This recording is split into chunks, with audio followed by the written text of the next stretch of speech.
I got a lot of comments about last week's message, mostly about creating a mess on the floor as I threw a bowl of pretzels. And if you don't know what I'm talking about, go to our YouTube page and look at last week's message. My hope is that as you remembered me throwing a bowl of pretzels on the floor, you also maybe remembered the prayer, God, give me less of what doesn't matter and more of what does matter.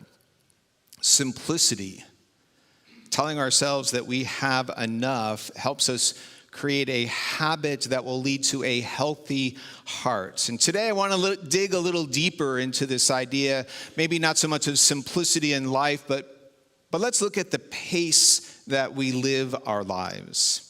Anyone feel like your life is just too full, too busy, maybe spinning a little bit out of control right now? You wake up in the morning and you aren't sure you're going to have enough time in the day to accomplish everything that you want to accomplish. And you wonder, how am I going to actually be able to do this, let alone, add something more in if there's something more you want to do. I know people who go into retirement, and after like a month in retirement, they say, and those of you in retirement, you're gonna be like, I probably was the one who said that, and yes, you were. I don't know how I worked. I am so busy. Like, how did I even have time to have a job? I don't know how you did it. But we fill our lives with so much. And a lot of it we just have to do. We've got to keep up our homes. We have to care for our families. There's shopping, there's cleaning, there's cooking, there's laundry, there's yard work. There's sweeping up all the wings of the cicadas that are just everywhere right now. And then there are all of the activities of our children and our grandchildren. We take them to sports and activities and music lessons and dance lessons and play dates, and we are just so busy. I was thinking in retirement, people say that they're busier than they ever were, and grandparents play an important role in childcare today. So life for many grandparents is not a life that kind of the pace slows down. You're finding yourselves trying to keep up with the children. I heard someone this week just say, yeah, there's a reason that we have children when they're young. They're trying to keep up with a 4-year-old, and they're like, I'm exhausted at the end of the day. And I was like, well, that's why we don't have kids when we're 50 and 60. For those of you who had kids when you're 50 and 60, I'm sorry. Some people do have children at that age, but you know how tiring it can be. And then let's just add to this the social dynamics. We have a 24-hour news cycle where division and disruptions and destruction we see constantly in front of us. And then there's politics and personalities and problems of world leaders and business leaders and entertainment leaders. And then all of our friends on social media, as we hear about their politics and about their problems, and it just seems endless. And so even when we go to bed at night and we try to tune all of that out, there are many people who you go to bed and what happens? Your mind just starts racing, right? What do I have to do today? What didn't I get done? I'm going to have to add that to the list tomorrow. What do I have to do tomorrow? And it's just this endless loop in our brain that goes over and over, and we can't even fall asleep. I don't have a hard time falling asleep. That's easy for me. It's when I get up at 2 o'clock and go back to bed, that's when I start thinking about, oh man, I didn't do that yesterday. I have to remember to do that, and then this, and then I need to make sure that gets done and that gets done. And I can't do anything about it at 2 a.m, but I just race through everything. We might think that, well, this is just, part of our culture. We have all this stuff today and all these distractions and social media and 24-hour news. So you might just think, well, this is just a product of our culture. It would have been so much easier back in the day or back even in Jesus' day. But the reality is it wasn't. This is just a human dynamic. We have always been good at filling up our lives and our hearts with work and worry. This is what Solomon, so we're going back to the Old Testament. This is what Solomon wrote in the book of Ecclesiastes. What do people get for all their toil and anxious striving with which they labor under the sun? All their days, their work is grief and pain. And get this, even at night, their minds do not rest. That was Solomon centuries ago. And yet he speaks to the very situation we find ourselves in. What do we get for all the toil, anxious striving? Doesn't that sound like life for many of us today? It's timeless. We toil and we work and we worry and we strive anxiously and we go to bed at night and our minds keep racing. All of this activity, this pace of life, this work, this worry, it drains us. It depletes us. In times, all of this anxious striving keeps us from having the deep and abiding relationship that we want to have with God and maybe even with others. The antidote to this busy life is to learn how to slow down. And it's also found in moments of solitude. We're going to talk about a heart-healthy habit of slowing down or solitude. And the only place we really need to look is to Jesus. Think about all that Jesus had to do. He called the disciples, and then he had to train them and lead them and guide them and teach them. And then he had to teach the people, and he preached sermons about the values of God's kingdom. And then he had to feed the hungry, and he healed the sick. And he showed love and grace to anyone and everyone who crossed his path. He settled arguments among the disciples. He created arguments among the religious leaders in discourse.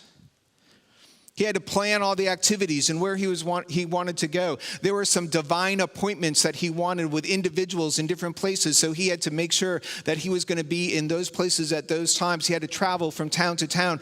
The only means of travel that he had was to walk. And so there was a lot of walking. And I'm going to tell you, a lot of walking. Occasionally they took a trip on a boat.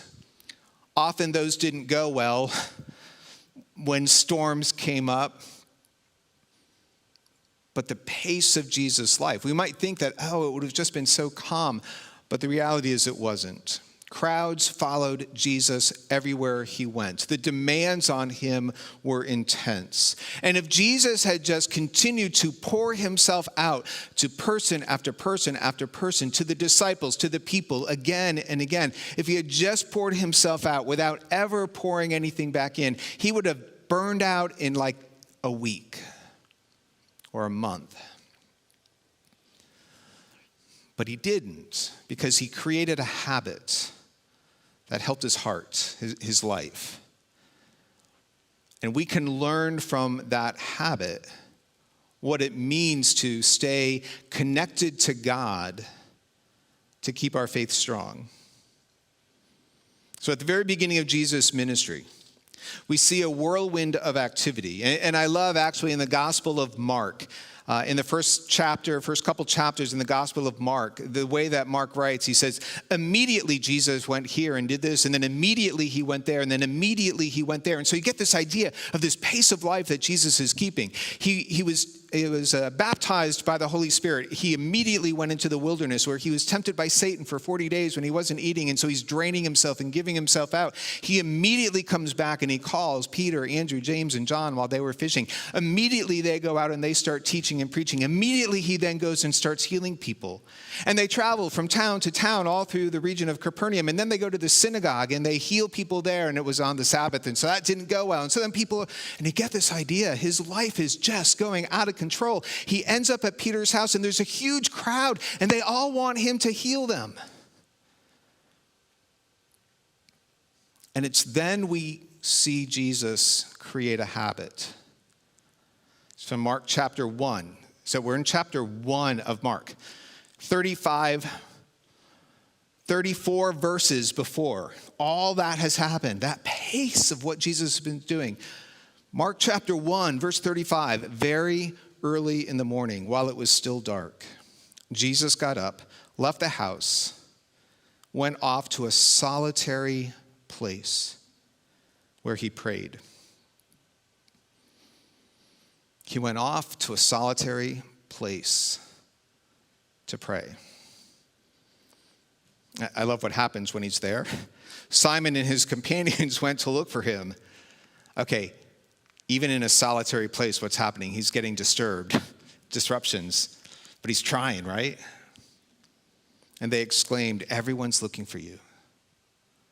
But we see the habit begin. Jesus is like, before I can keep pouring myself out for others, I have to go and be alone with God. What Jesus did was he pulled away from all the people. He went off to a solitary place to be alone, to pray. And I'm sure he talked a lot to God. I'm also sure he listened. Jesus had to get away from all the demands and the distractions. They followed him into the wilderness. They followed him to his place of prayer, but he had to get away and intentionally spend time with his Father so that he could be refreshed and remain connected to God. Jesus knew that there would be no intimacy, connection, relationship. There would be no intimacy with his Father if there was not consistent and intentional time with him. There can be no intimacy with God without consistent and intentional time with God. And now the reality is this is true for all relationships. If you're going to have a healthy marriage, you need to have consistent and intentional time together. If you're going to be a good parent, you have to have consistent, intentional time with your children. If you're going to be a good friend, you have to have consistent and intentional time with people. You can't have a strong relationship with anyone, let alone a strong relationship with God, without consistent and intentional time together. And so if we don't create this intentional time with God, what's going to happen is we're going to end up pouring ourselves out in so many ways and find ourselves physically, emotionally, spiritually empty. Let me give you an example of what this looks like. I know.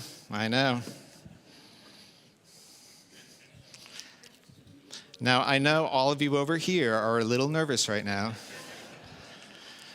You're feeling like I'm in the splash zone. Just be patient.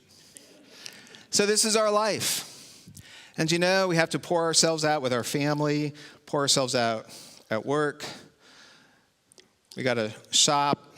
We got to cook. We got to clean. We got to do the yard work when it's not raining. We got to clean everything up. We have to be there for our friends. We have to be there for those who are sick and in need. You know, we want to help and serve at the church. We just keep pouring ourselves out, and we pour ourselves out, and day after day we give, and we give, and we give, and we're anxiously striving to do more and more, and then suddenly what happens? We're just empty. We're empty. Literally every last drop. And then we don't have anything to give to anyone else. Honestly, we're no good to anyone else. We can't even refresh ourselves because we're completely empty. As we pour ourselves out, there have to be those times that we go to God and we allow ourselves to be what? Filled up again. So that when we engage with our family and we find ourselves, we have something to give them and we can pour ourselves out, and with friends and at work and at the church and in the community, and we can keep pouring ourselves out. And it's okay, we know we can pour ourselves out because what's going to happen, we're going to go back to God and we're going to get filled up again. So that the next day we can continue to pour ourselves out and give and help and serve and love and worry and work because we know we're going to go back and fill ourselves up again. And it becomes a habit. We do it again and again and again. It's not a once and done. For Jesus, it was over and over and over again. Mark chapter 1, we're that early in Jesus' ministry, and he's exhausted. He had poured himself out, and if he had tried to do anything more, he would have not had anything to give. And so he goes off to a solitary place, and he fills himself up. And then what happens? He pours himself out again and again, and then he finds himself at a place where it's like, I don't know, God, what direction I should go. I don't know what the ministry should look like. So he goes off to a solitary place, and he prays again, and he fills himself up. And because he filled himself up, he was able to go out and preach to the multitudes again and again. And he was surrounded by crowds. And after he poured himself out, he went back again and he filled himself up so that when all of those people were hungry and they needed something to eat, what could he do? He could give himself and feed them again and again. And then when Jesus he knew there were going to be tough moments coming. He knew that he was going to have to pour himself out on the cross. So before he had to pour himself out on the cross, what did he do? He went into the Garden of Gethsemane and he prayed and he filled himself up again. Why? So that when he was on the cross, he could once again pour himself out for us. You can read through the Gospels, and again and again and again, we find Jesus going off to a solitary place, going off to pray. Jesus made a habit of intentionally withdrawing from the people, the demands, the distractions, so that he could connect with God, the source of his strength, the source of his power. He sought out those solitary places, so he could fill himself up again. It's what the habit of a healthy heart looks like. We find those solitary places without the distractions, sometimes even the distractions of the people we know and love, so that we can focus in on God and fill ourselves up again, so that we can remain in a consistent relationship with God. It may not be in our nature to seek solitude. It may be a difficult thing to go off and sit maybe alone in a quiet place and pray. But if we're not willing to do this, if we're not willing to seek these times and said, God, where do I need to go? And how is it that I need to find myself filled up? Then what's going to happen is we're just going to find ourselves completely empty. And we're no good to anyone. And we can't even help ourselves. It's hard sometimes to go off and be alone. We don't see times of solitude and silence as being valuable. We value work. We value being productive. We value helping people. We value serving. We value making a difference. We value success. We value what we can accomplish. And so sometimes we don't see the value in just sitting and being alone with God. But maybe the most powerful thing we can do in our relationship with God is to sit and be quiet so that God can pour himself into us. It might be that it's only going to be in the times of solitude and silence that God will make himself known to us. Chapter 46, verse 10, God says, "Be still and know that I am God." Be still and know that I am God. God does not say, be busy and know that I am God. Serve everyone and know that I am God. Give yourself away to everyone and know that I am God. Be productive and valuable and successful and then know that I am God. No. God says, be still. Be quiet be in a place of solitude and know that I am God. Not only do we tend to find value and self-worth in what we do, and so moments of silence and solitude can be difficult, we also honestly believe at times that God only loves us when we're doing good things for him. Too often we really think that, well, God only loves me if I'm helping someone or caring for someone or maybe reading his word or sharing with someone else. What we need to do is find our value and worth just in the presence of God and quietly and silently hearing God's voice. When Jesus was baptized, the voice of God was heard. What people heard was God saying, "This is my son, the beloved. With him I'm well pleased." God was saying to the world, look, everyone, it's my son, and I love him, and I'm proud of him. And before that, Jesus hadn't done anything. There's no record of Jesus doing anything. I mean, clearly he did things, but there's no record of Jesus doing anything before his baptism. He didn't preach a sermon that we know about. He didn't heal anyone. He didn't feed anyone. No walking on water, no miraculous catch of fish.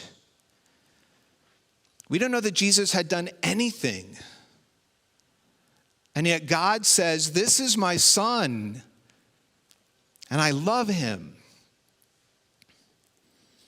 You see, God doesn't love us because of what we do for him, because we're so good and faithful. He loves us because of who we are. We are his sheep, the sheep of his pasture. We are his children, his sons and daughters as part of the family. And he just loves us. And sometimes we don't grasp the depth of that love until we can just sit alone and hear God say that. Be still and know that I'm God. Be still and hear that I love you, God says. Jesus is pretty clear about how we develop this kind of a habit of solitude.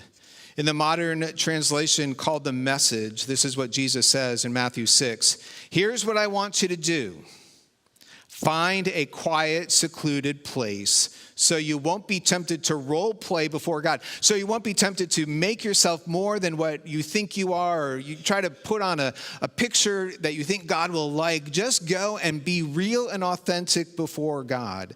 Just be there as simply and honestly as you can manage. The focus will shift from you, which often isn't that what we focus on in prayer. This is what I need. This is what I'm going through. This is what I want. This is what I'm concerned about. The focus will shift from you to God. And you will begin to sense and feel and know his grace. Hear his voice. Can we find that quiet, secluded place where we can just be alone with God?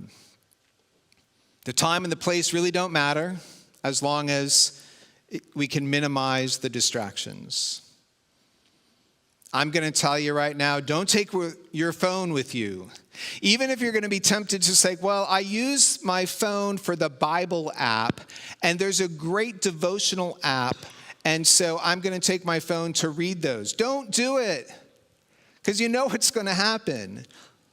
Oh, I don't know what that word means, well, I'm just going to Google it. And then you Google it and you see an ad. Oh, you know what? That looks really interesting. And so then you click on that. And 25 minutes later, you're like, what was the word that I was looking at? Because you've gone down a rabbit hole of the internet. Or you're going to get a notification, or you're going to get a phone call, or you're going to get a text. If you want to go off with God's word, go off with an actual Bible. They do actually make these still. Paper, a cover. Maybe take some paper and a pen so that you can write out what you hear God say. I think I heard God say this. God, this is what I want to say to you. just start taking time away. For many years, I would take 2 weeks of vacation and go to the Smoky Mountains, where usually I would hike every day. I would hike alone, and in the mountains and on the trails, there was incredible solitude. There were no distractions because back in the day I didn't have a cell phone, and once I got one, there was no connection. But those times were amazing because just alone and thinking and observing nature and talking to God, I heard God say some pretty amazing things. I can still tell you the places on the trail or where I was when I heard a message from God. I remember hiking this one trail, and there was this little tiny trickle it wasn't even a waterfall. It was literally like little drops of water coming down this mud path along the trail. And at the very bottom was this beautiful little flower. And I'm looking all around, and I'm thinking, there is no one here, God. There is no one here. And yet you put this tiny little flower right there. And I heard God say, well, you're there. Maybe I put it there for you. And then I heard God say, maybe I put it there because I wanted it. And I'm there to enjoy it. I remember walking through a valley, and there was a place where all the rocks, you're up in the mountains, and all the rocks were broken, and the boulders, and for some reason, I thought, man, that looks really broken. Everything was broken. All the rocks were broken, and, rock slide come down. It's like, that's all really broken, but it's really pretty. I heard God say, it's kind of like life. Everything's really broken, but it's also really pretty. I remember being in a part of the park called Cades Cove. If you've ever been there, it's this kind of cove in the middle of the mountains, and I was walking up to a display, and it was kind of like what today might be. It was a hot and windy day, and the grass was really tall, and it was all just moving. And I thought, it's like the Spirit of God is moving, and it's just constant. And I could feel the wind just washing over me. And in that moment of just acknowledging that God was there in the wind washing over me, I felt a sense of grace, forgiveness, a cleansing. And I thought, the Spirit of God is constantly washing over us, cleansing us, forgiving us. I can still picture those times and places of solitude where God spoke words of encouragement, words of grace, words of love. And I'm going to be honest, I do not do as well taking time alone when I'm home. So many distractions, perceived needs that only I can meet, and so we keep going on and on. Can we carve out those times? Can we see the value in them? Once we start taking those times and start hearing God's voice, we're going to long for more of them because we're going to hear things from God that we've longed to hear maybe our whole lives. But I'm going to tell you something right now. You're going to have to intentionally and consistently seek that intimacy with God. Intentionally. Setting it aside, putting it into the schedule, making it real. And consistently do it again and again and again, because it may not happen the first day or the first week or the first month. It may take a long time to settle our hearts and lives and tune into the voice of God. But if we keep seeking those times, we will hear God, and we will be filled with the Spirit of God. I have to tell you that one of the struggles that I still have in seeking those times of solitude is that I keep asking myself, well, what do I need to do? What do I need to do during this time? What do I need to do? And the reality is we don't do anything. We just rest. We just abide. In John chapter 15, Jesus says, abide in me, and I will abide in you. Just live in me. Rest in me. and I will rest in you. Just as the branch cannot bear fruit by itself unless it abides in the vine, neither can you unless you abide in me. I am the vine, you are the branches. Those who abide in me and I in them bear much fruit, because apart from me you can do nothing. Every time I hear that passage, I'm taken back to a conversation I had with a great Christian mentor that I had in college. And I was young in my faith, and I was talking about, I just want to grow. I just want to learn more. I just want to do this. And I said, what should I do? And he said, well, you should go read, this passage from John 15. And so I read it, and I went back to him and I said, that was really good. How do I abide in Jesus? And he's like, what do you mean? I said, well, how do I abide in him? Like, what do I have to do? And he's like, you don't do anything, Andy. You just abide. I was like, yeah, I get that, but how do I do that? He goes, you don't do anything. It's like, I know, but how do I do that? And he's like,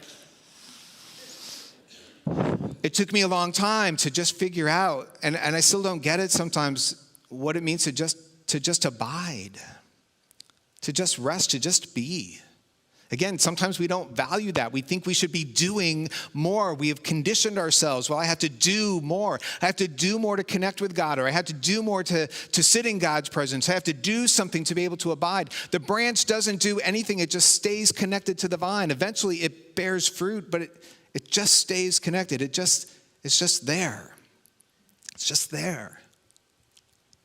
Can we just be there with God?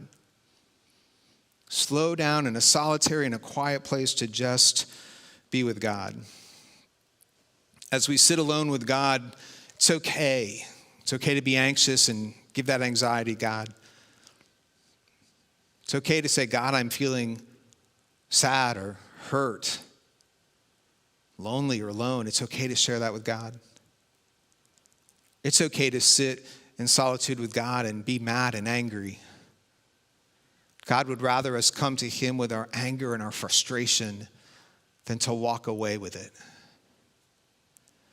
Times of solitude and silence can help us just experience the fullness of God's love and grace and come to a place in our own lives where we will hear God say, look, everyone, this is my son, this is my daughter. Not because of what they've done, but simply because of who they are. And I love them. So be still and know God. It's a heart-healthy habit. We have to draw closer to God to be filled up so that we can find the strength and the power and the resources to pour ourselves out. And then we have to go back and allow ourselves to be filled up. Because life's going to get tough and we're going to find ourselves pouring ourselves out. And so we have to go back to God and be filled up. And then my hope is the next time as we're pouring ourselves out, maybe we don't deplete ourselves fully.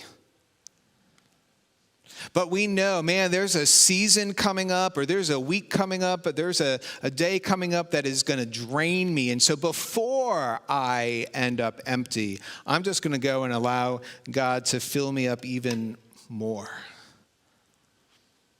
so that I have what it takes. And maybe the habit comes where we don't pour ourselves out fully